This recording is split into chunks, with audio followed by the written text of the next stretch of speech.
Now to your top 10 headlines in just 2 minutes. Reports of a school shooting at Cesar Chavez High School in Stockton were not credible. That's according to Stockton Police and the Stockton Unified School District. Officers say the report was a prank and that they were able to quickly rule it out, but not before the school was placed on lockdown. 2 people have been arrested in connection with a homicide in Tuolumne County. It happened back on March 15th. 63-year-old John Starkweather and 22-year-old Casual McGuire Meter are in custody tonight. 28-year-old Sabrina Starkweather is still on the run. There's a warrant out for her arrest. 7 people were arrested and 10 cars towed after a major sideshow in Stockton last night. Police say this operation was carried out in part by their sideshow task force. 32 tickets were also handed out.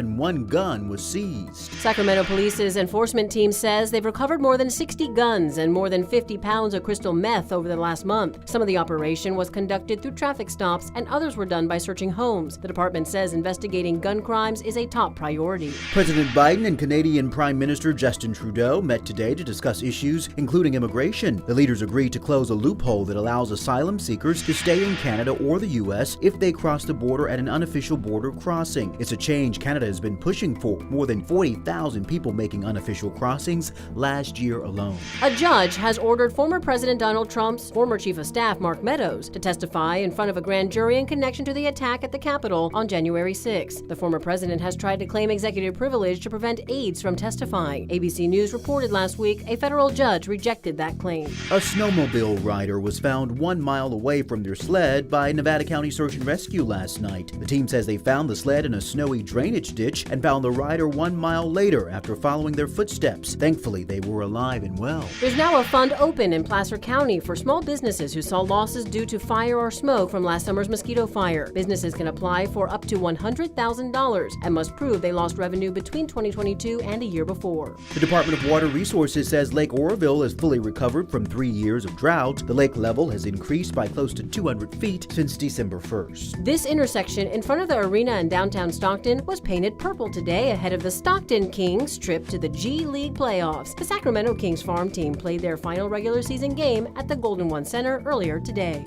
And those are your top 10 headlines in just 2 minutes.